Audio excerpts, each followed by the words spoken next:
এই পৃথিবীতে একজন পয়গম্বর জন্ম থেকেই জানতেন তিনি আল্লাহর নবী, তিনি হচ্ছেন এখনো মারা যান নাই, আল্লাহ পাক তাকে আসমানে তুলে নিয়েছেন, আবার তিনি আসবেন, দাজ্জালকে মোকাবেলা করবেন। সেই পয়গম্বরের নামটা কি বলেন?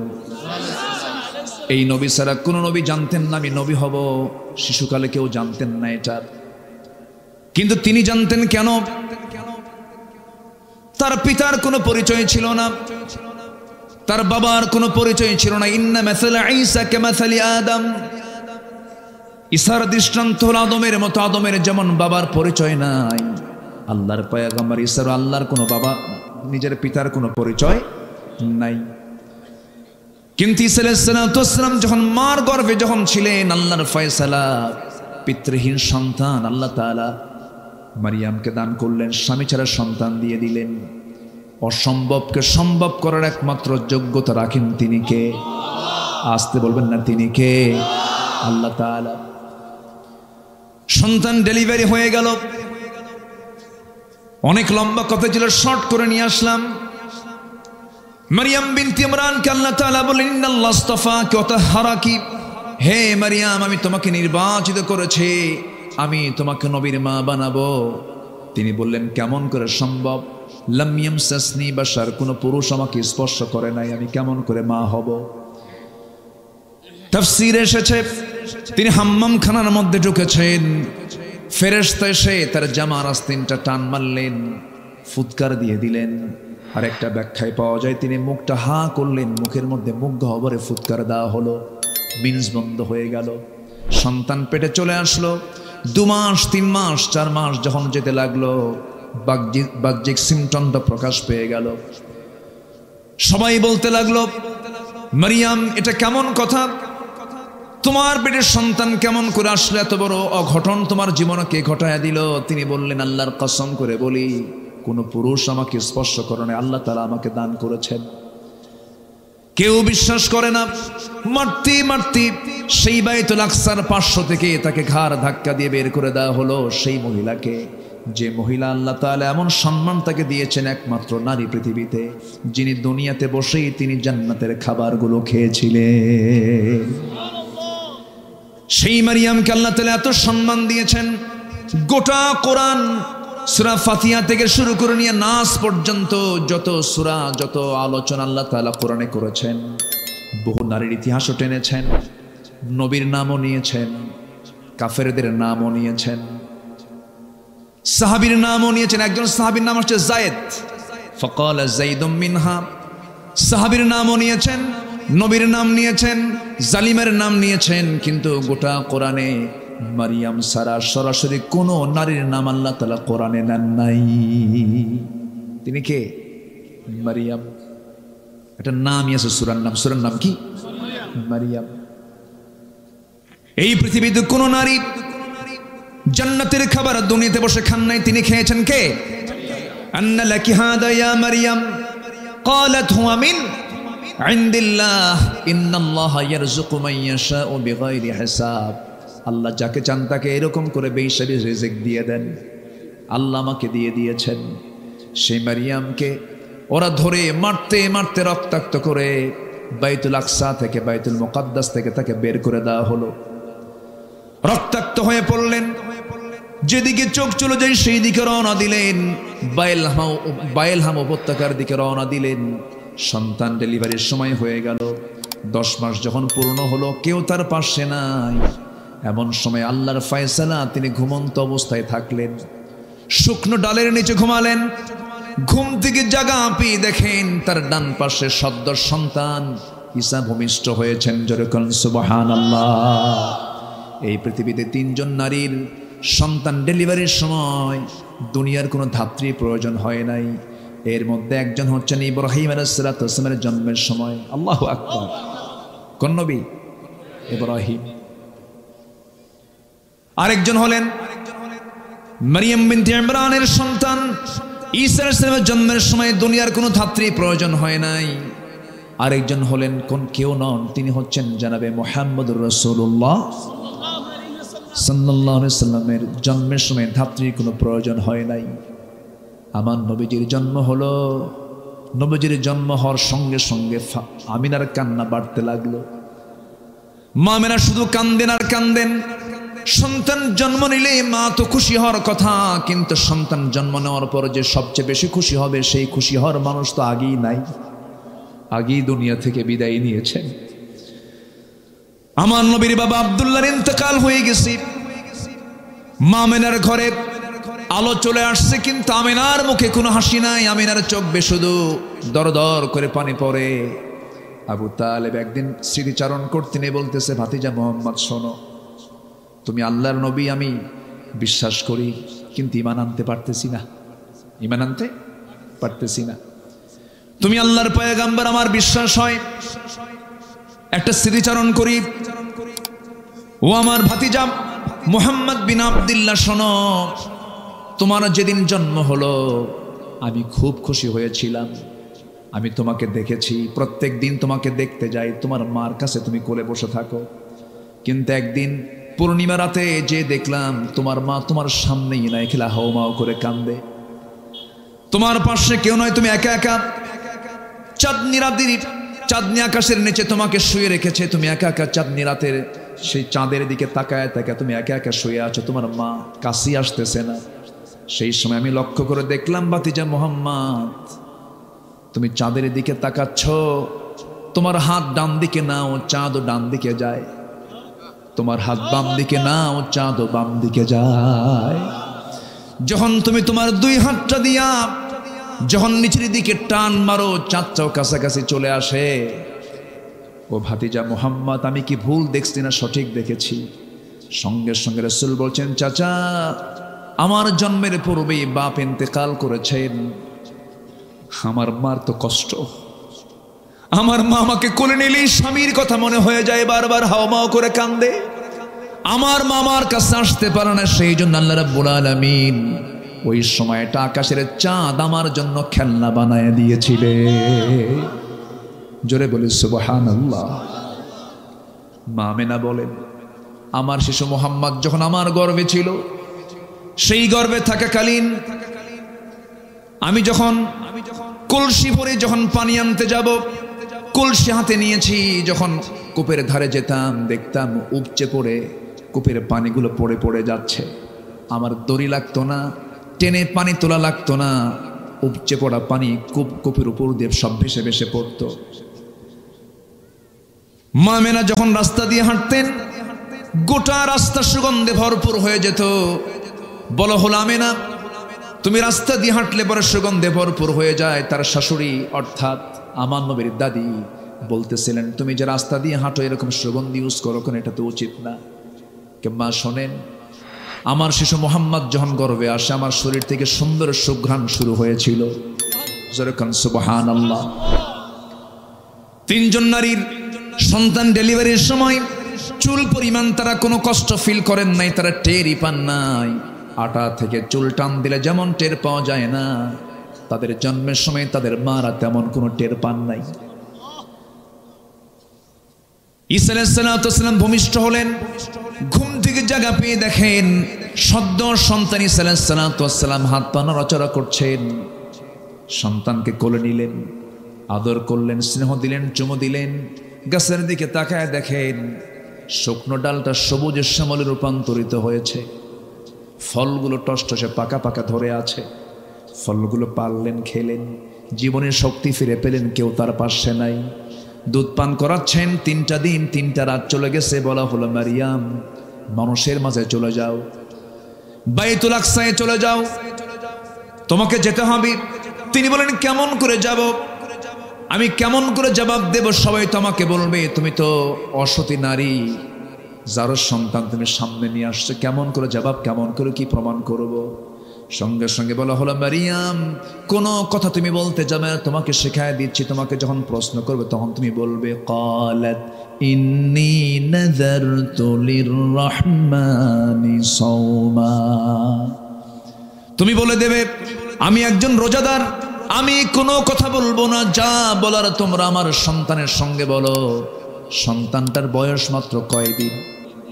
এই পৃথিবীতে দোলনায় থেকে এই পৃথিবীতে দোলনায় থেকে নবজাতক বাচ্চা 3টা কথা বলেছে। কয়জন কথা বলেছে? এর মধ্যে একজনকে বলেন ঈসা আলাইহিস সালাতু ওয়াস সালাম। ঈসা আলাইহিস সালাতু ওয়াস সালাম দোলনায় তিনি কথা বলেছেন। সবাই মিলে যখন মারিয়ামকে যখন চতুর্দিক থেকে ঝেঁকে বসলো, প্রশ্নের বন্যা বয়ে যাচ্ছে। মারিয়াম, তোমার লজ্জা নাই, হায়া নাই, তোমার মধ্যে কোনো শরম টরম কিছু নাই? একটা জারজ সন্তানকে সঙ্গে করে আমাদের মাঝে আবার কেমন করে দেখা করতে আসছো? তিনি কোনো কথা বললেন না। তার ওই সময় রোজাটা ছিল। ক্বালাত ইন্নী নাযারতু লির-রাহমানি সাওমা, আমি রোজাদার। তার রোজা হলো কথা না বলা। তার রোজা হলো কি? কথা না বলা। কথা না বলার রোজা আছে না নাই বলেন? আমরা যে রোজা রাখি, না খেয়ে রোজা রাখি, কিন্তু কথা না বলে থাকি, কথা বলি। কিন্তু আল্লাহ তাআলা কথাও না করে দিয়েছেন, কথা বলতে মানা করেছেন। কোন কথা বলেন? রোজা রেখে কি কথা বলতে মানা করেছেন? বাজে কথা। সে লোকে রোজা রাখার কোনো প্রয়োজন নাই। মাল্লাম ইয়াদা কাওলা যুর ওয়াল আমালা বিহি ফালাইসা লিল্লাহি হাজাতুন ফি আন ইয়াদা তুআমাহ ওয়া শারাবাহ। যে ব্যক্তি রোজা থেকে মিথ্যা বেহুদা কথা ছাড়তে পারল না, তার রোজা রাখার কোনো প্রয়োজন নাই। তাহলে মানে কি? কথা না বলাও রোজা, আবার না খেয়ে থাকাও রোজা। তাহলে মারিয়ামের রোজা ছিল কি বলেন? কথা না বলা। আল্লাহর হুকুম পেলেন, তিনি কথা বললেন না।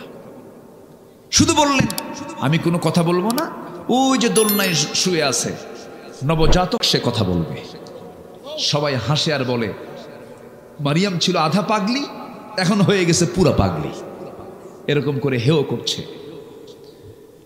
কিন্তু দোলনায় থাকা ছোট্ট বাচ্চা নবজাতক ঈসা আলাইহিস সালাতু ওয়াস সালামকে যখন নৌকোচায় যখন প্রশ্ন করেছে উপস্থিত লোকজন, বলছে হে সন্তান, তোর পরিচয়টা কি? একজন নবী দোলনায় থেকেই জানতেন তিনি আল্লাহর নবী। তিনি কে বলেন?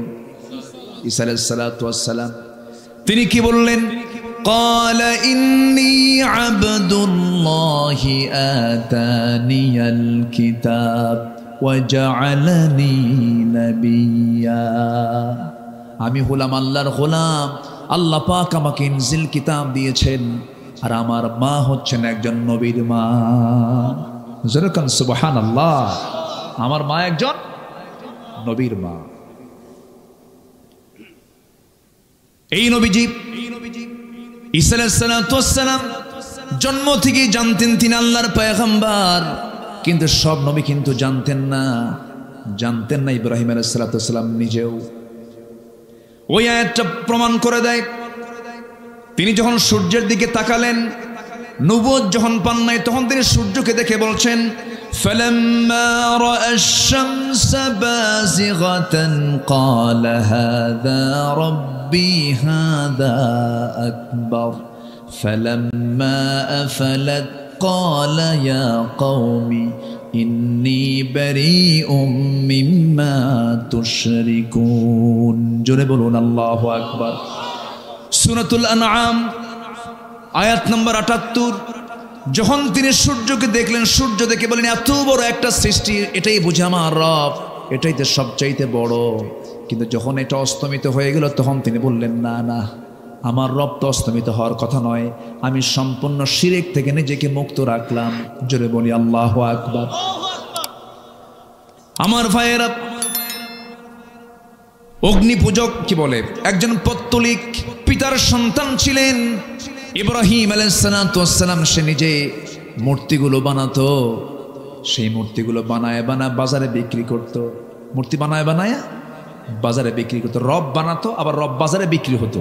মানে এমন রব নিজের হাতে বানায় আবার বাজারে বেচে দেয়। বাজারে কি করে? বেচে দেয়।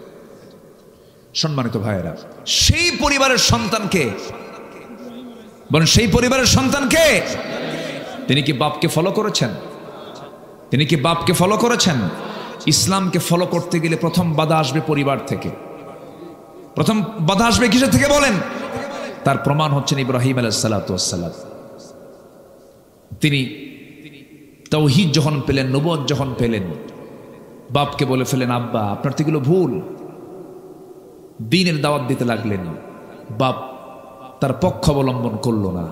একদিন অনেকগুলো মূর্তি নিয়ে বানায়া বাজারে বিক্রি করতে যাবে, বাপ আগেই চলে গেল আর ছেলেকে বলল বাজান, এই আমার এই মূর্তিগুলো বিক্রি করতে হবে বাজারে, তুমি ঝুড়িতে করে নিয়ে আসো। আমি বাজারে চলে গেলাম। ইব্রাহিম আলাইহিস সালাতু ওয়াস সালাম এই মূর্তিগুলো দেখি গেছে তার মেজাজ খারাপ হয়ে, করলেন কি সবগুলোর মাথা একটা করে ভাঙলেন। ভেঙ্গে, মাথা ভাঙলি তো সব শেষ হয়ে যায়, মাথা ভেঙ্গে জড়িতে করে নিয়ে চলে গেছেন বাজারে। সামনে রাখা মাত্র এই মাথায় হাত দিয়া তার বাপ আজর বলতেছে, ইব্রাহিম এগুলো কি করছো তুমি? সব তো ভেঙ্গে চুরমার হয়ে গেছে। কাব্বা আর বলেন না। আমি যখন এই মূর্তির ঝুড়ি যখন মাথায় নিলাম, দেখি ওদের মধ্যে গৃহযুদ্ধ শুরু, এমন মারামারি শুরু হয়েছে। আমি উপর থেকে নামাতে দেখি একটারও মাথা নাই। বাপ এখন মনে মনে করে, তুই তো মার দিয়ে দিলি আমারে। মূর্তির যে কোনো শক্তি নাই, ক্ষমতা নাই, সেটা আমিও জানি। তুই তো আমার এমন কথা বললি, আমি এখন যদি বলি এটা কি সম্ভব?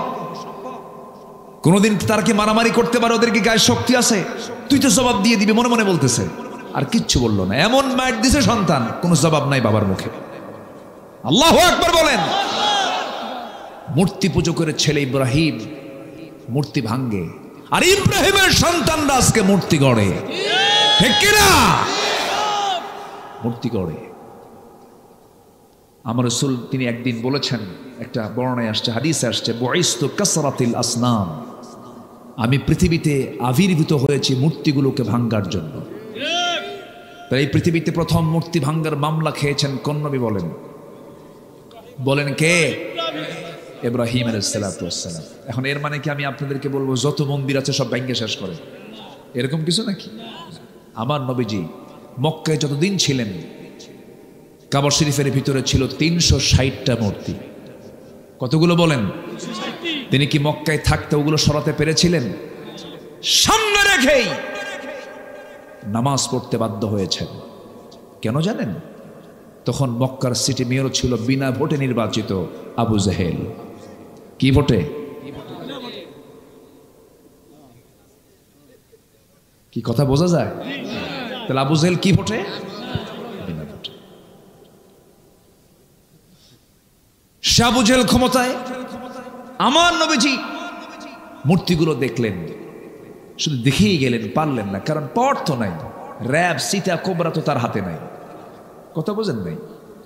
আমার নবীজি একদিন মনে মনে ভাবলেন যে আমি একটু ভিতরে যাব, কাবার ভিতরে যাব, কিন্তু কাবার চাবিটা ওসমান বিন তালহার হাতে। ওসমান বিন তালহার হাতে। আমার নবী কিন্তু ছোটখাটো পরিবারের সদস্য ছিলেন না। কাবা শরীফ ভাঙতে আসছিল সম্রাট আব্রাহা, সূরাতুল ফিলের ঘটনা ভাঙতে আসছিল। সেই সময় আমার নবীর দাদা আব্দুল মুত্তালিবের 300 উট অপহরণ করে নিয়ে যায়। 300 উট যার দাদার থাকে, এত ফকির মানুষ, তাই না? ফকির মানুষ মানে অনেকগুলো উট আছে, এর মধ্যে 300 উট নিয়ে গেছে, আরো আছে। 300 উট অপহরণ করে নিয়ে যায়। সেই সময় সম্রাট আব্রাহা এসে, তার লোকজন এসে বলে আব্দুল মুত্তালিবকে, তুমি তো লিডার, তো তোমাদের ঘর তো ভাঙতে আসতেছে সম্রাট আব্রাহা, তো তোমার চিন্তা কি? আমার কোনো চিন্তা নাই এই ঘর নিয়ে।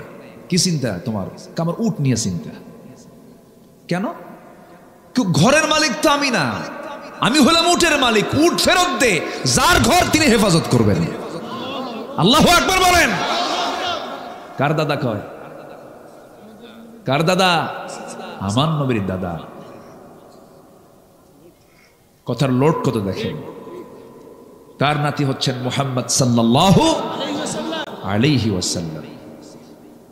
সম্মানিত ভাইয়েরা, কথা তো অনেক, এমন ইতিহাস আমাকে আজকে ধরে দিয়েছে, বহু কথা। কয়টা বলে? 3 দিন আমার হলে ভালো হতো। কথা বোঝেন নাই? কোন দিক থেকে কোন দিক ধরি, কোন দিক দিয়ে শেষ করি, বহু কথা। কষ্ট পাচ্ছেন না তো আপনারা? বলি আলহামদুলিল্লাহ। ইব্রাহিম আলাইহিস সালাতু ওয়াস সালাম তিনি জীবনে 3টা হিকমতপূর্ণ কথা বলেছেন। কয়টা? 3টা হিকমতপূর্ণ কথা বলেছেন। মাঝে মাঝে তিনি কাঁদতেন, আর এরকম প্যাঁচ খাটায় আমি কথা বললাম কেন? আমার বন্ধুগণ, আল্লাহ রাব্বুল আলামিন ইব্রাহিম আলাইহিস সালামকে এত সম্মান দিয়েছেন, এত মর্যাদা দিয়েছেন, এত তাকে দাম দিয়েছেন। আল্লাহ রাব্বুল আলামিন তাকে একটা দুইটা পরীক্ষা করেন নাই, প্রত্যেকটা পরীক্ষায় তিনি ইব্রাহিমের মুখ থেকে চুল পরিমাণ কখনো নাশকর পান নাই। জোরে কোন সুবহানাল্লাহ। আল্লাহ রাব্বুল আলামিন এই জন্য তার সম্মান বিশ্ববাসীর সামনে উচ্চকিত করেছেন।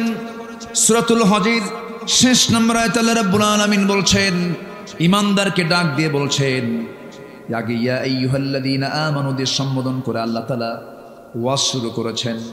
লাস্ট আয়াতে বলছেন, ওয়াজাহিদু ফিল্লাহি হাক্কা জিহাদিহি ওয়াজতাবাকুম ওয়ামা জাআলা আলাইকুম ফিদ্দীনি মিন হারাজ মিল্লাতা আবিকুম ইব্রাহিম হুয়া সাম্মাকুমুল মুসলিমিন। জোরে বলুন আল্লাহু আকবার।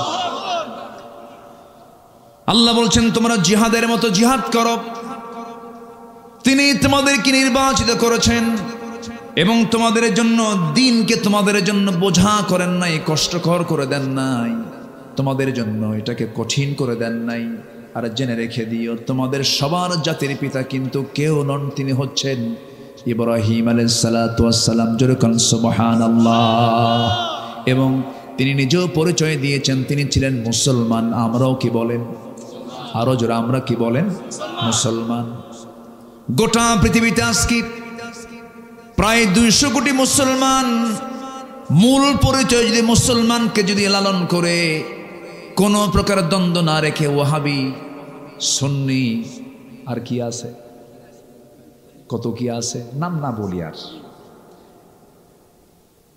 এই সমস্ত গ্রুপিং না করে যদি আজকে মুসলমান যদি একটা প্ল্যাটফর্মে আসতো, গোটা পৃথিবীর বাতিল শক্তি সব সাগরে হাবুডুবু খেত। ঠিক কিনা?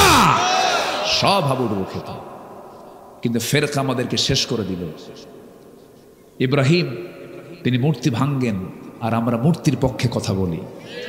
ঠিক কিনা? যদি কোথাও ডিসপ্লে করা, কোনো মূর্তিকে সাজানো, হ্যাঙ্গিং করা, কোনো ছবিকে হ্যাঙ্গিং করা, এরকম যদি কোনো সাজানো, যদি এটা যদি ইসলাম সম্মতই হতো, পৃথিবীর সবচাইতে বড় স্ট্যাচু নির্মাণ হতো আমার নবীর স্ট্যাচু।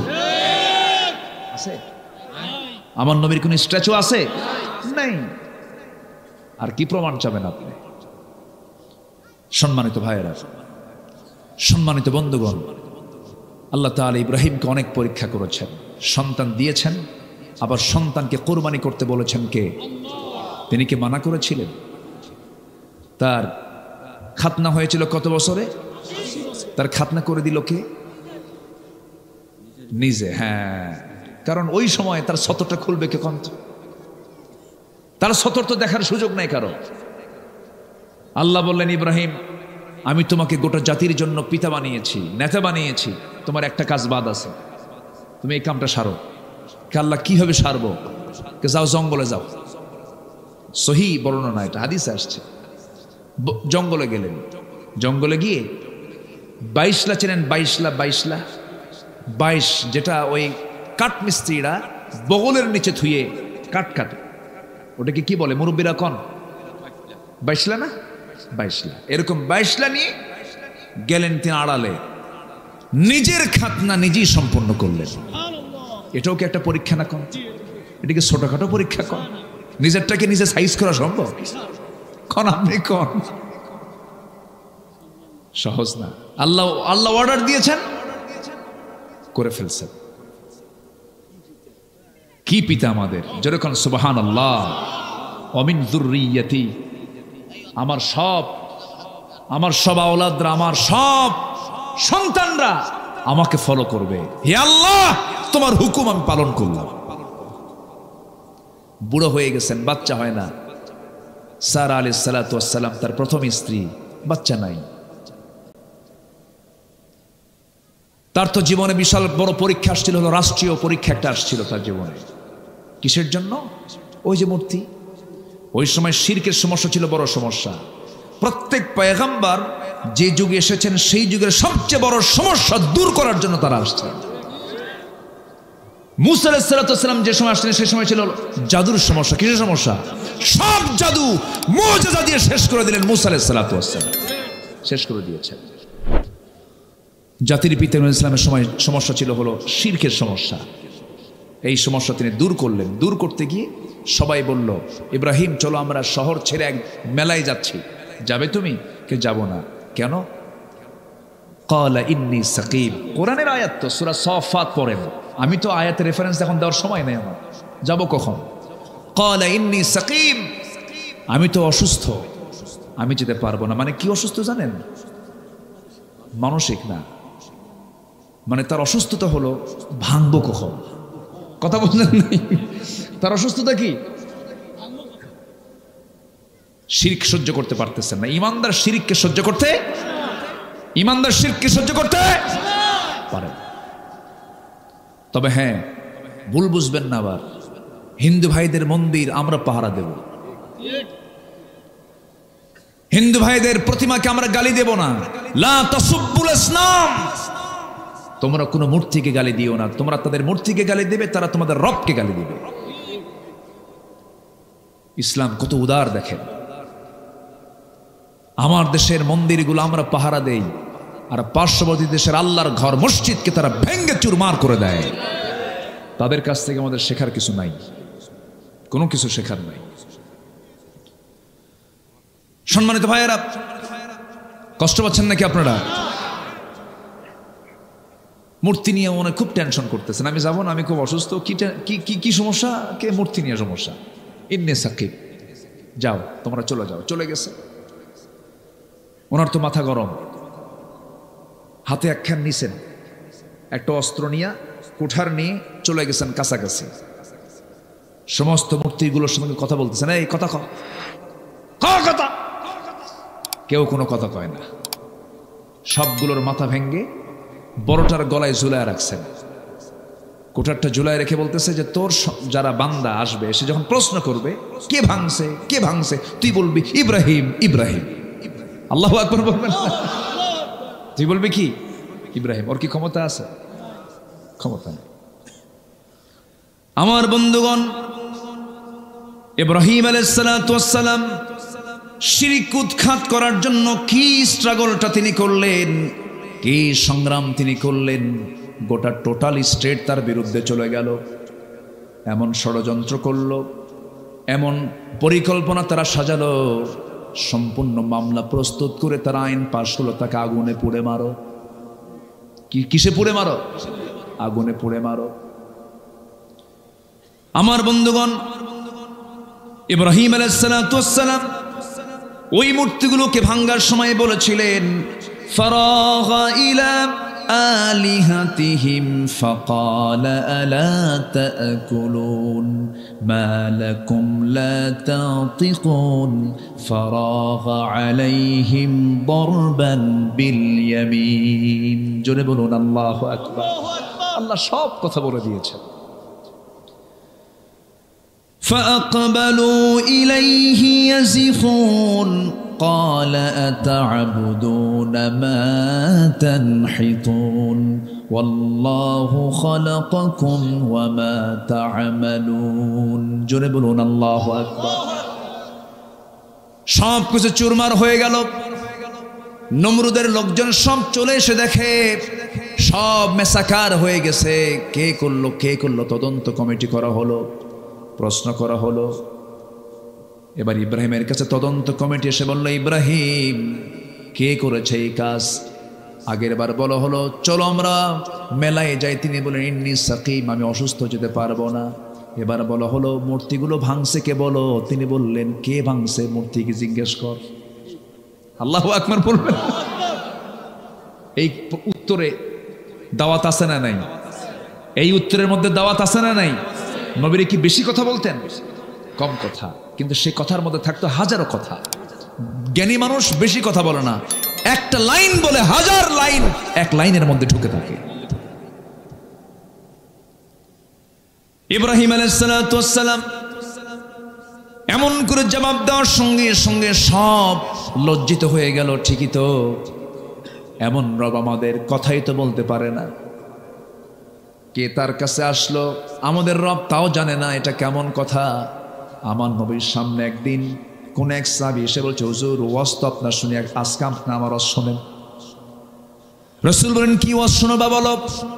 রাসূল শুধু কথা শুনতেন, কথা বলতেন না, তিনি কথা শুনতেনও। অনেক সময় লম্বা সময় সাহাবীদের কথাও তিনি শুনতেন, মত বিনিময় করতেন। দেখবেন কিছু কিছু লোক আছে শুধু কয় কিন্তু শোনে না, আছে না? খালি কয়, খালি বুদ্ধিজীবী, কারো কথা শোনে না। আমার নবীজি সাহাবীদের কথাগুলো মনোযোগ দিয়ে শুনতেন, ফায়সালা দিতেন। এক সাহাবী এসে বলছেন, হুজুর আজকে আমার ওয়াজটা শুনতে হবে। কি ওয়াজ বলো? হুজুর ইসলাম যখন পাই নাই, দিন যখন পাই নাই, আমরা পৌত্তলিক ছিলাম, একটা মূর্তির পূজা করতাম, দেবতা মনে করতাম, ভাগ্যের প্রতীক মনে করতাম, বুকে নিতাম, ঘাড়ে নিতাম, পিঠে নিতাম, সব সময় নিয়ে চলতাম। কোনো একদিন সফরে বের হয়েছি, ওই দেবতাকে সাথে নিয়েছি। হঠাৎ করে আমার পেশাবের চাপ লাগলো, প্রকৃতির চাপ খুব বেশি আসার কারণে আমি থাকতে পারলাম না। সঙ্গে আমার দেবতাকে কেমন করে নিয়ে যায়, দেবতাকে সম্মান করে উঁচু একটা জায়গায় রেখে আড়ালে চলে গেলাম শৌচকার্য করার জন্য। শৌচকার্য কমপ্লিট করে এসে দেখি হুজুর আমার সেই দেবতার মাথা থেকে পা পর্যন্ত ভিজা। ভাবলাম রহমতের পানি, রহমতের পানি মনে করে আমার জিহ্বাতে এমন লেহন দিলাম, এমন একটা চাটন দিলাম, দেখি আমতা আমতা গন্ধ। সামনের দিকে চায় দেখি হুজুর কুকুরটা লেজ গুটায় গুটায়া যায়। ভাবলাম এটাই তো কাম সারছে, আমি কি চাটলাম। এমন রাগ উঠছে হুজুর, আমি মনে মনে চিন্তা করলাম সারা জীবন আমি তোর গোলামি করে গেলাম, তোকে সৌভাগ্যের প্রতীক মনে করলাম, তুই নিজের অস্তিত্ব নিজে রক্ষা করতে পারিস না, যা আমি তোর গোলামি করব না। এমন একটা আসার মানলাম, এক আসারে ভেঙ্গে চুরমার করে আপনার কাছে এসে আমি এমন রবের সন্ধান পেয়েছি যে রবটা হলেন তাবারাকাল্লাযী বিয়াদিহিল মুলকু ওয়া হুয়া আলা কুল্লি শাইইন কাদির। আমার নবীজি কথাগুলো শুনতেছিলেন, মুস্কি মুস্কি হাসি মারলেন, আর সাহাবে কেরাম একটা আওয়াজ দিয়ে হাসলেন, জোরে বলেন সুবহানাল্লাহ। আমার বন্ধুগণ, ভুল বোঝা যাবে না। আবার ঝড়ের রাতে একটা পাখি যেমন তার বাচ্চাগুলোকে তার দুই ডানার মধ্যে সমস্ত ঝড় থেকে বাঁচানোর জন্য চেষ্টা করে, একটা মুসলিম রাষ্ট্রে, মুসলিম জনপদে অন্য ধর্মের মানুষ ঝড়ের রাতে পাখির ছানাগুলোকে যেমন পাখি আগলে রাখে, মুসলমানদের দায়িত্ব হলো অন্য ধর্মের মানুষকে এমনই করে আগলে রাখা। আলহামদুলিল্লাহ বলেন। ভুল বোঝা যাবে না। আমার বক্তৃতাকে আবার কাটিং করবেন না, উল্টাপাল্টা করবেন না, এগুলি স্পর্শকাতর কথা। ইব্রাহিম আলাইহিস সালাতু ওয়াস সালাম যখন স্ট্রেট কথা বলে দিলেন, তারা লজ্জিত হলো, কিন্তু অন্যদিকে তারা আইন পাশ করে ফেললো। তারা বলল নিঃসন্দেহে এটা ইব্রাহিমের কাজ, ওকে ধরো। ধরা হলো, বলা হলো কি করা যায়। নমরুদের পার্লামেন্টে পাশ হলো, গোটা দেশের জনগণকে সব হাজির করে সবার চোখের সামনে ইব্রাহিমকে আমরা আগুনে ফেলে দেব। জোরে কোন নাউযুবিল্লাহ। তাহলে দ্বীনের দাওয়াত দিতে গেলে নবীদেরকে আগুনে ঢুকতে হয়, দ্বীনের দাওয়াত দিতে গেলে দেশ ছাড়তে হয়, ঈমানকে রক্ষা করতে গেলে ফাঁসির মঞ্চে যেতে হয়। ইমাম ইবনে তাইমিয়া রাহিমাহুল্লাহ দামেস্কের জেলখানায় তাকে জেলবন্দি করে রেখেছে। সেই দামেস্কের জেল সুপার কান্দে আর কয়, হুজুর আমরা হুকুমের গোলাম, কোনো খেদমত করতে পারছি না, আমাদেরকে মাফ করে দিয়েন। বলতেছে ইমাম ইবনে তাইমিয়া, হুজুর কিয়ামতের দিন কি আমাদের কোনো জবাব দিতে হবে আল্লাহর কাছে? এই যে আমরা হুকুমের গোলাম, বাধ্য হচ্ছে, কি করব এখন? ইমাম ইবনে তাইমিয়া বললেন, জেল সুপার শোনো, তোমাদের মতো ব্যক্তির কারণে জালিমরা জুলুম করার সুযোগ পায়। যুবকরা, তুমি একজন বাংলাদেশ, তুমি একজন একা একজন বাংলাদেশ। তোমাকে ভাবতে হবে, তোমাকে চিন্তা করতে হবে, তুমি ইব্রাহিমের সন্তান। তোমাকে ভাবতে হবে তুমি রাসূলের উম্মাহ। তোমাকে ভাবতে হবে, তোমাকে চিন্তা করতে হবে, তোমাকে এগিয়ে আসতে হবে, সকল শিরিক বিদাতের বিরুদ্ধে সংগ্রামে ঝাঁপিয়ে পড়তে হবে। বাতিল শক্তির কাছে মাথা নত করব না আমরা। রাজি আছেন কারা কারা? হাত উঁচু করে দেখান মুসলমান।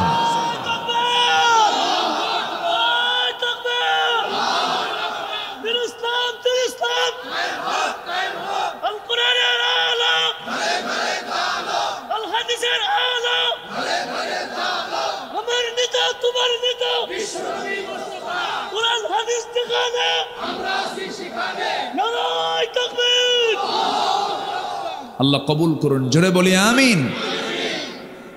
বিবাহ পূর্ব কোনো রিলেশন করবা না, আকাম কুকাম করবা না, লস প্রজেক্ট এগুলো যা করবা সুরিয়ার ফিতেওয়ালার লাভ, সব লস, এগুলো করতে যাবা না। এরপর খারাপ বন্ধু নির্বাচন করবা না, ভালো বন্ধুর সঙ্গে চলবা। মাস্টারবেশন করবা না, বাপ হওয়ার যোগ্যতা হারিয়ে ফেলবে। পর্নোগ্রাফি দেখবে না, তোমার ফ্রন্টাল সেলগুলো সব ধ্বংস হয়ে যাবে। তোমাকে ধ্বংস করার জন্য প্রযুক্তি প্রস্তুত হয়ে আছে, ডিভাইস প্রস্তুত হয়ে আছে, তোমাকে ধ্বংসের দিকে নিয়ে যাচ্ছে। To back Islam, to back Quran. কোরআনের দিকে আসো, ইসলামের দিকে আসো। এর মধ্যে যে মজা, এর মধ্যে যে অমৃত স্বাদ তুমি যদি পেয়ে যাও, পৃথিবীর কোনো স্বাদ তোমাকে স্বাদ দিতে পারবে না। তাহাজ্জুদে দাঁড়িয়ে যাও, আল্লাহর কাছে কাঁদো। পৃথিবী আমার আসলেই তো, পৃথিবীর জীবনটা হচ্ছে আমার জন্য একটা মায়া মরিচিকা, একটা প্রতারণা, একটা ফাঁদ। কিছুক্ষণ পর আমি এমনি চলে যাচ্ছি, অথবা এখনই চলে যাচ্ছি। কার কাছে? আসতে বলবেন না, কার কাছে? এটা মাথায় নিয়ে চলবা। ওই সমস্ত নেতৃত্ব মানবা না যারা নামাজের কথা বলে না, যারা দ্বীনের কথা বলে না, যারা তোমার হাতে ইয়াবা তুলে দেয়, যারা মদের বোতল তুলে দেয়, যারা জেনা করার জন্য নারী তুলে দেয়। ওই সমস্ত নেতৃত্বের মুখে আমরা থুতু মারি, জুতা মারি। যাব না সেই দিকে। জোরে বলি ইনশাআল্লাহ, আরো জোরে বলি ইনশাআল্লাহ। মদ খাওয়া কি? আরো জোরে। আজকে পৃথিবীতে বড় বড় যে বিজনেসগুলো চলে, অবৈধ বিজনেস, মাদক বিক্রি হয় বছরে বিশ্বে $1600 বিলিয়ন।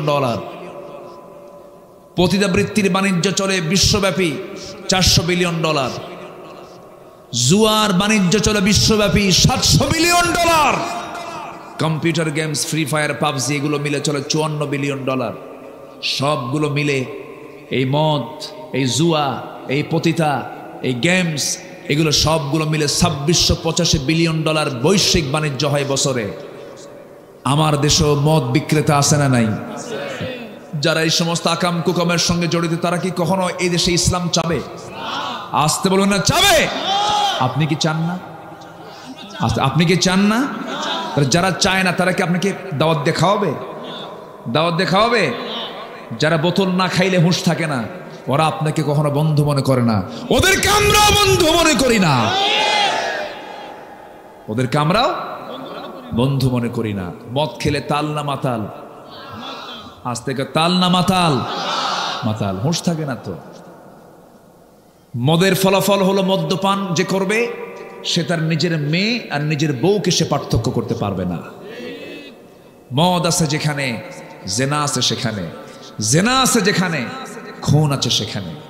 আল খামরু উম্মুল খাবাইস। মদ হলো সমস্ত পাপের মা। সমস্ত পাপের কি মা। কোন এক আল্লাহওয়ালা, কোন এক আল্লাহওয়ালা, তিনি এক নগরে বসবাস করতেন। সেই নগরে এক পতিতার বসবাস ছিল। পতিতা ভাবলো, জীবনে বহু না পুরুষের জীবন নষ্ট করেছি, এই ওলিকে ধরবো। ফুসলায় থেকে ঘরের মধ্যে তুলছে, তুলে বলতেছে, শোনো, আমি হলাম এই নগরের একজন পতিতা, তুমি হচ্ছে এই নগরের, তুমি আল্লাহর ওলি। আমি তোমাকে ফুসলায় তুলেছি, তোমার সামনে 3টা পথ খোলা আছে। এই 3টে পথের যে কোনো পথ তোমার বেছে নিতে হবে, নচেত এমন চিল্লানি দেব নগরবাসী এসে তোমার ইজ্জত সব নষ্ট করে ফেলবে, তোমার সব চলে যাবে। কি 3টা পথ বলো? নাম্বার 1 হলো, এই যে মদের বোতল তোমাকে দিলাম, এই মদ তোমাকে খেতে হবে। অথবা নাম্বার 2 হলো, আমার সঙ্গে তোমার জেনা করতে হবে। নাম্বার 3 হলো এই যে শিশুটার সামনে বসে আছে তাকে খুন করতে হবে। আল্লাহওয়ালা মনে মনে চিন্তা করে খুন তো কোনো ক্রমেই সম্ভব নয়, খুন তো বড় গুনার নাম, জিনা তো সম্ভবই নয়, জিনা করলে পরে ঈমান থাকে না। মদের বোতলের দিকে তাকায় মনে মনে চিন্তা করে মদের বোতলও হারাম, কিন্তু এক ঢোক মেরে দেই, নচেত তোমার বাঁচার কোনো উপায় নাই। মদটাকে ছোট গুনাহ মনে করে মদের বোতল থেকে এক ঢোক যখন মেরে দিয়েছে, মাতাল হয়ে গেছে। মাতাল হলে পরে জেনাটা কঠিন না সহজ, খুনটা কঠিন না সহজ, খুনটাও সহজ হয়ে গেল। ওই আল্লাহর ওলির দ্বারা মদপানের মধ্য দিয়ে জেনা হয়ে গেছে, খুন হয়ে গেছে। আমার বন্ধুগণ, আজকে এই মাদক দ্রব্য আমার দেশে কঠিন না সহজ? আসতে বলেন কঠিন না সহজ? যুব সমাজের ঈমানকে নষ্ট করার জন্য বড় একটা হাতিয়ার হলো মাদক। এই মাদককে আজকে অ্যাভেলেবেল করে দেওয়া হয়েছে। এই সমস্ত বিষয়ের দিকে যুবকরা একটু খেয়াল রাখবা। অসৎসঙ্গ তৈরি করবে না। ভেবে নেবে তুমি যাকে বন্ধু বানাচ্ছ তুমি তার সঙ্গে জান্নাতের সময় কাটাবা। জোরে কোন সুবহানাল্লাহ। যাকে তুমি বন্ধু বানাচ্ছ তুমি তাকেও জান্নাতে তুমি তোমার বন্ধু বানায় নিবা। কারণ মান তাশাব্বাহা বিকওমিন ফাহুয়া মিনহুম। দুনিয়াতে যার সঙ্গে যার মুশাব্বা থাকবে তার সঙ্গে হাসর নাসর হয়ে যাবে। দুনিয়াতে একটা ভালো বন্ধু থাকো বিশাল বড় একটা পুরস্কার, বিশাল বড় একটা ভাগ্যের ব্যাপার। ভালো বন্ধুটা এমন কাজে লাগবে যে কিয়ামতের দিনও কাজে লাগবে। যে বান্দাকে আল্লাহ জান্নাত দিবেন সেই বান্দাকে আল্লাহ ডাক দিয়ে বলবেন, বান্দা তুই তো জান্নাত পেলি, তোর কি বন্ধু বান্ধব না? হ্যাঁ আছে। শুধু তোকে জান্নাত দেব না, তোর বন্ধু বান্ধবকে জান্নাত দেব, তাদেরকে সহ জান্নাতে নিয়ে যা। গাঁজাখোর বন্ধু না কিন্তু। আবার কথা কি বোঝা যায়? আমি আর একটু কথা বলি, কোন আপত্তি নাই তো?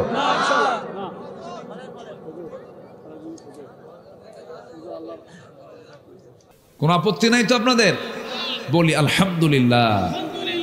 একটু থাকেন। জি, ইব্রাহিম আলাইহিস সালাতু ওয়াস সালাম ফজর পড়ে যাবেন। দেখছো কি সাহসে বাবা। তো ঠিক আছে, ফজর পর্যন্ত আপনারা থাকেন, আমি যাই। ও আমি সহ অনেক ভালো মানুষ আপনারা। বলি আলহামদুলিল্লাহ। ইব্রাহিম আলাইহিস সালাতু ওয়াস সালাম রাষ্ট্রীয় ষড়যন্ত্রের শিকার হলেন। শেষ পর্যন্ত তাকে পরীক্ষায় পড়তে হলো চূড়ান্তভাবে। সিদ্ধান্ত পাকাপোক্ত হয়ে গেছে, আগুনে ফেলবে। কেউ আগুনে ফেলতে পারে না। নমরুদ করলো কি? শয়তানের পরামর্শ নিয়ে চতুর্দিকে জেনার কাজ শুরু করে দিল। কিসের কাজ বলেন? জেনার কাজ শুরু করে দিল। এরপর চরকিতে হাত দেবে কে? কেউ ফেলতে পারে না। ইব্রাহিম আলাইহিস সালাতু ওয়াস সালাম দেখতে পেলেন তার জন্মদানকারী পিতা তাকে আগুনে ফেলার জন্য পিতা পর্যন্ত চরকিতে হাত দিয়েছে। চোখে পানি চলে আসছে। কাঁদতে কাঁদতে বলছে, আল্লাহ আমার আব্বা, আমার জন্মদাতা, আমার আব্বা পর্যন্ত আমাকে আগুনে ফেলতে চায়, আল্লাহ তুমি আমাকে বাঁচাবে না? জোরে কোন সুবহানাল্লাহ। বাঁচিয়েছেন কে? আল্লাহ। আসতে বলেন বাঁচিয়েছেন কে? আল্লাহ।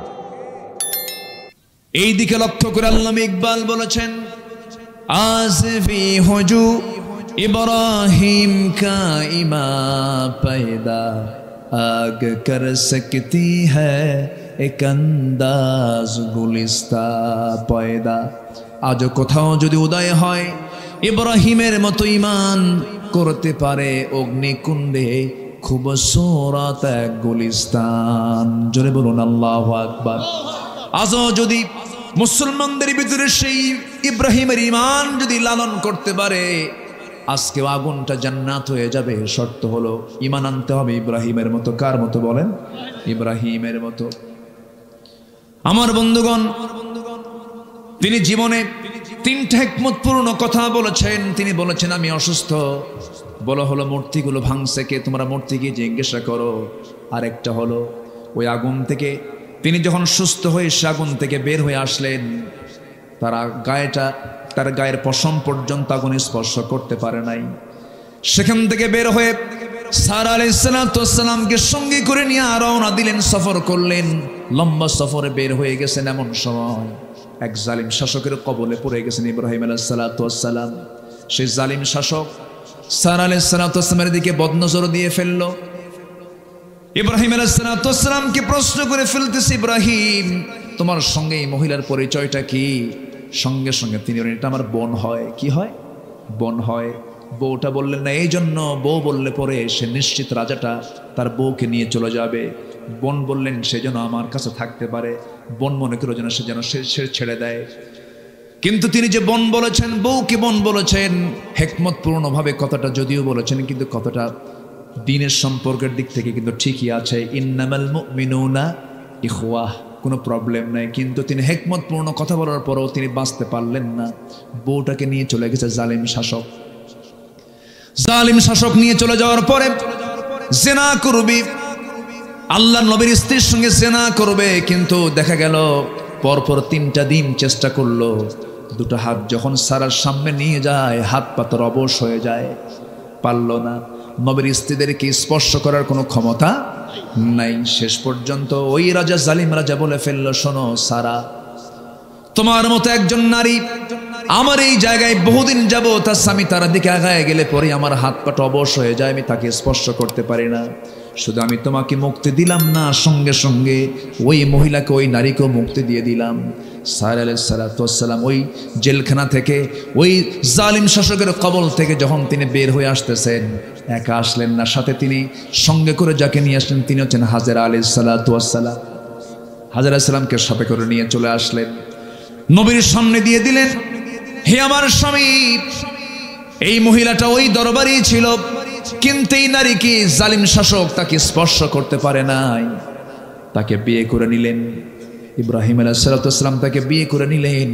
আল্লাহ তাআলা হাজেরার গর্ভে সন্তান যিনি দিয়েছেন, সন্তান যাকে দিয়েছেন, সেই সন্তানটার নাম কি বলেন? ইসমাঈল আলাইহিস সালাম। وَإِذْ يَرْفَعُ إِبْرَاهِيمُ الْقَوَاعِدَ مِنَ الْبَيْتِ وَإِسْمَاعِيلُ رَبَّنَا تَقَبَّلْ مِنَّا إِنَّكَ أَنْتَ السَّمِيعُ الْعَلِيمُ। সন্তান ভূমিষ্ঠ হলো কোথায়? সন্তান ভূমিষ্ঠ হলো কাবার সামনে। জোরে কোন আল্লাহু আকবার। জমজম কুবের ধারেই তার জন্ম হয়ে গেল। হাজেরাকে বিয়ে করলেন, সন্তান পেটে চলে আসলো বুড়া বয়সে। কি বয়সে? বুড়া বয়সে সন্তান চলে আসলো। আল্লাহ তাআলা তাকে কি পরীক্ষাগুলো করেছেন দেখেন। পারিবারিক পরীক্ষাও তাকে করা হয়েছে, রাষ্ট্রীয় পরীক্ষাও তাকে করা হয়েছে। শেষ পর্যন্ত সন্তানটা যখন পেটে আসলো, বলা হলো, ইব্রাহিম তোমার হাজেরাকে ওই জায়গায় থুয়ে আসো। থুয়ে আসলেন সাফা মারওয়ার মাঝি, দৌড়াদৌড়ি করলেন, পানি নাই, পানির জন্য ছটফট করছেন। হাজেরা বলছেন, আমার স্বামী আপনি আমাকে এখানে রেখে যাচ্ছেন, কেউ তো নাই এই জায়গায়। আল্লাহর নির্দেশ, আল্লাহর যদি নির্দেশ থাকে আমার কোনো কথা নেই, আপনি চলে যান, আল্লাহ আমাকে বাঁচাবেন। জোরে বলুন সুবহানাল্লাহ। আল্লাহ তাআলা হাজেরাকে এত সম্মান দিয়েছেন যে হাজেরার দৌড়টা পর্যন্ত মডেল বানায়া দিয়েছেন। সব হাজেরার মডেল ফলো করে। আল্লাহর নাম ভুলেন নাই। সাফা থেকে শুরু করলেন মারওয়া, মারওয়া থেকে শুরু করলেন সাফা। 7 বার তিনি চক্কর দিলেন। মাঝখানে একটা জায়গায় যে একটু দৌড় মেরেছেন, সেই দৌড়টাও হাজিরা মারে। জোরে করে আল্লাহু আকবার। মারে না? মারে না? দৌড়টা মারে, সাইটা করে। ইন্নাস সাফা ওয়াল মারওয়াতা মিন শাআইরিল্লাহ। জোরে বলুন আল্লাহু আকবার। আমার বন্ধুগণ, হাজেরা আলাইহিস সালামের গর্ভ থেকে সন্তান ভূমিষ্ঠ হয়ে গেল, ইসমাইলের জন্ম হয়ে গেল। বয়সটা যখন মোটামুটি পছন্দের মতো বয়স, 7 থেকে 8 বছর যখন বয়স হয়ে গেল, আল্লাহ বলছেন, ইব্রাহিম কোনো উপায় না, আরেকটা পরীক্ষা। ইন্নী আরা ফিল মানামি আন্নী আযবাহুক। আমার কলিজার টুকরা ইসমাইল, স্বপ্নে দেখলাম আমি তোরে জব করি। ইয়া আবাতি ফাআল মা তু'মারু সাতাজিদুনি ইনশাআল্লাহু মিনাস সাবিরিন।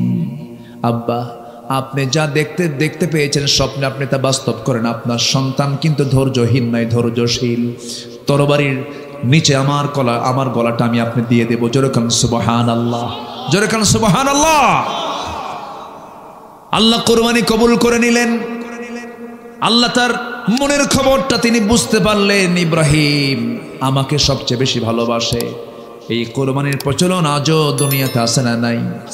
এটা কোন নবীর সুন্নাত? বলেন কোন নবীর? কোন নবীর? আমার বন্ধুগণ, আল্লাহর ঘরে যে কাবা নির্মাণ করা হলো, মিস্ত্রি ছিলেন ইব্রাহিম আলাইহিস সালাতু ওয়াস সালাম, তার যোগান ছিলেন, হেল্পার ছিলেন কোন নবী বলেন?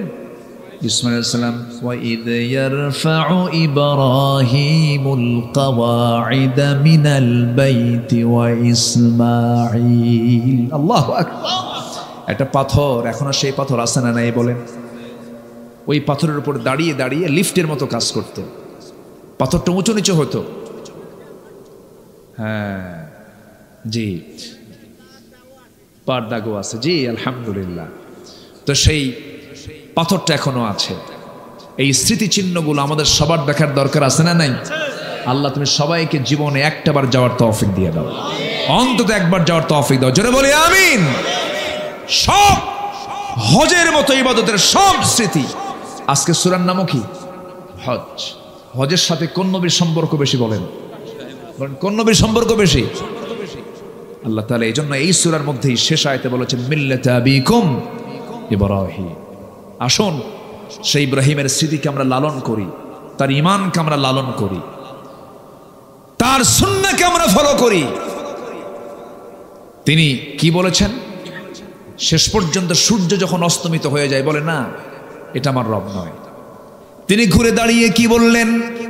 সবাই আমরা বলি, আওয়াজ দিয়ে বলি, ইন্নী ওয়াজ্জাহতু ওয়াজহিয়া লিল্লাযী ফাতারাস সামাওয়াতি ওয়াল আরদা হানিফা ওয়ামা আনা মিনাল মুশরিকিন লা শারীকা লাহু ওয়া বিযালিকা উমিরতু ওয়া আনা আউয়ালুল মুসলিমিন। জোরে বলুন আল্লাহু আকবার।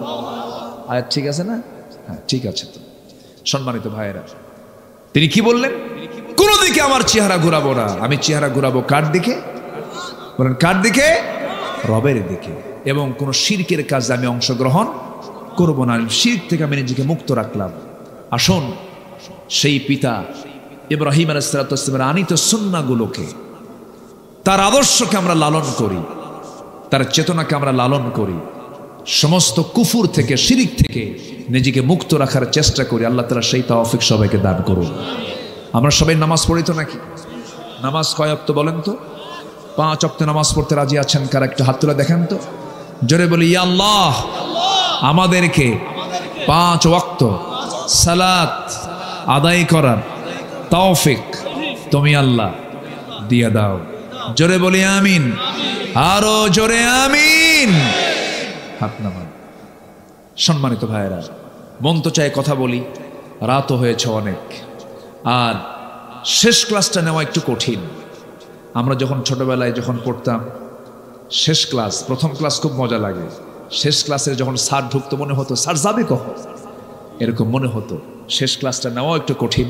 তো যাই হোক, আল্লাহ তাআলা যতটুকু সুযোগ দিয়েছেন বলেছি আমরা আমল করব। জোরে বলি ইনশাআল্লাহ। সবার কাছে আমি দোয়া চাই, সবাইকে আমার জন্য দোয়া করবেন না? আমিও দোয়া। আমার রবিউল ভাই কোথায়? পিছে পিছে থাকে কেন? আসেন। সম্মানিত ভাইয়েরা, এই ভাইটা এই মাহফিলের শুরু থেকে আজ পর্যন্ত কি স্ট্রাগল করে এই মাহফিলটা তিনি চালিয়ে যাচ্ছেন। আল্লাহ তুমি তাকে যোগ্যতার সাথে এই মাহফিলকে প্রতি বছর পরিচালনা করার তৌফিক তুমি আল্লাহ তাকে দিয়ে দাও। জোরে বলি আমিন। ওঠেন কেন? দোয়া করবেন না? দোয়া ছাড়া কি হয় বলেন তো? একটু বসেন, একটু বসেন, একটু বসেন। আমি জানি আপনার কষ্ট হচ্ছে, কিন্তু একটু কষ্ট করি, দোয়াটা আমরা করে যাই। আরেকটা ঘোষণা আমি আপনাদেরকে দিতে চাই, সেটা হলো, আমি বেশি লম্বা বলবো না, বেশি কিছু। একদিন আমরা সবকিছুর অনুকূল পরিবেশ ফিরে পাব। আগামীকালকের মাহফিল, যেটা শেষ রজনীর যে মাহফিল, কোন একটা কারণে, আমি কারণটা আমি ব্যাখ্যা দিতে চাচ্ছি না। আকলমন্দ ইশারা বাসাত, সচেতন ব্যক্তির জন্য ইঙ্গিতটাই যথেষ্ট। আমি লম্বা কোনো ব্যাখ্যা না, এবং আপনি কোনো কারণ জিজ্ঞাসাও দরকার নাই।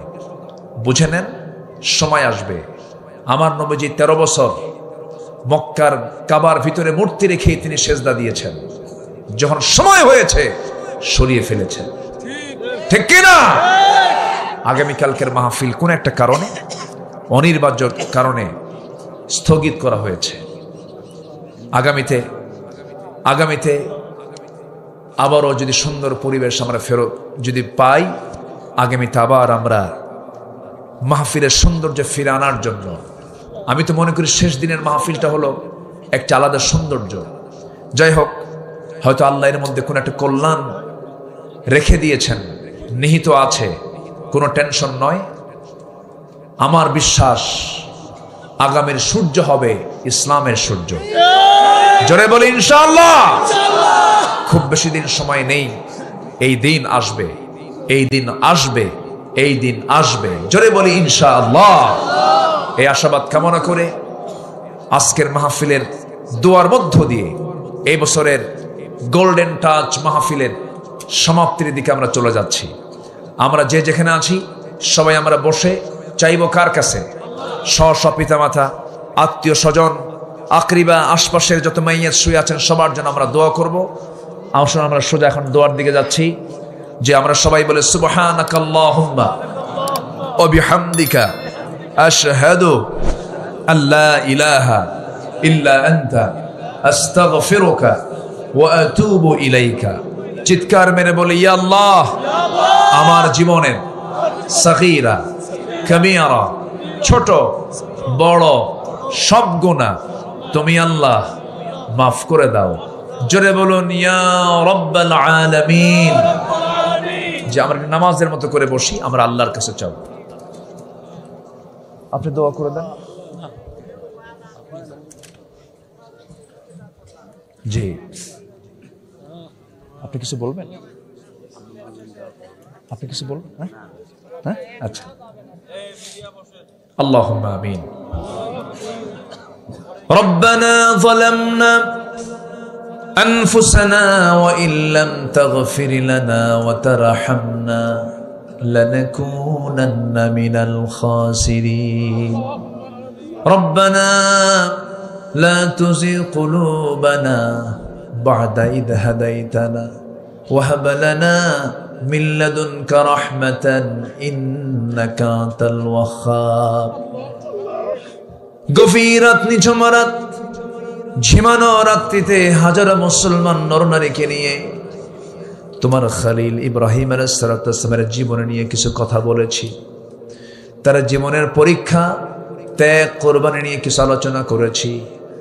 শেষান্তে সে কাঙ্গাল ভিখারির মতো দুটো হাত পেতে আছে। আল্লাহ, গুনার দিকে নজর দিও না।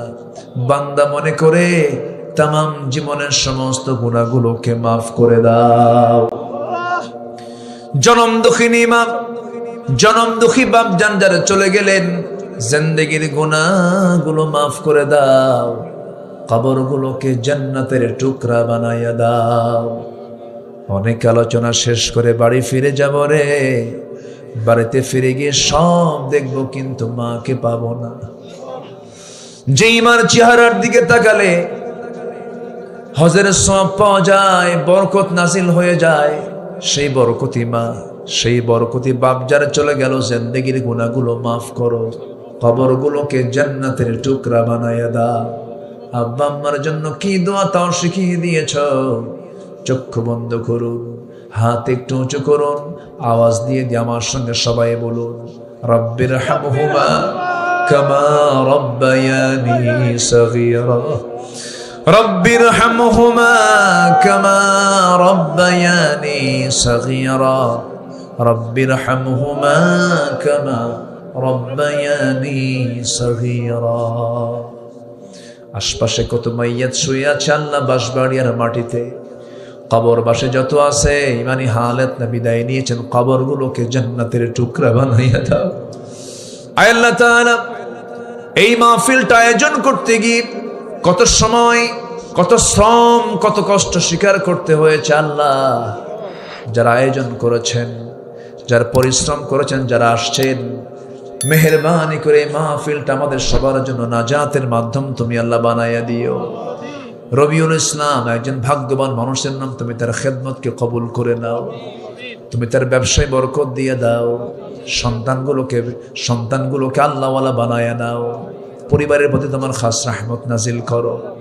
আয় আল্লাহ তাআলা, এই দুনিয়া ছেড়ে সব বিদায় নিয়ে নেব রে, কেউ তো আমরা কিচ্ছু নিয়ে যেতে পারবো না, তবে তোমার কাছে ফরিয়াদ করে ডান হাতে আমলনামা না আসা পর্যন্ত আমাদের কাউকে মরণ দিবা না। মরবো কোন দিন জানি না রে, মরতেই যখন হবে শহীদি মত কপালে জুটাইয়া দিবে। পাখিটা আজকে নাই, আমাদের পাখিটা আজকে আমাদেরকে ফাঁকি দিয়ে চলে গেছে, আমাদের পাখিটা আজকে ফাঁকি দিয়ে চলে গেছে রে।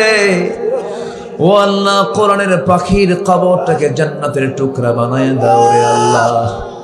এই দুনিয়া ছেড়ে কোন দিন বিদায় নেব জানি না, আমরাও তো চলে যাব রে। মেহেরবানি করে ডান হাতে আমলনামা না আসা পর্যন্ত কবরে নিও না।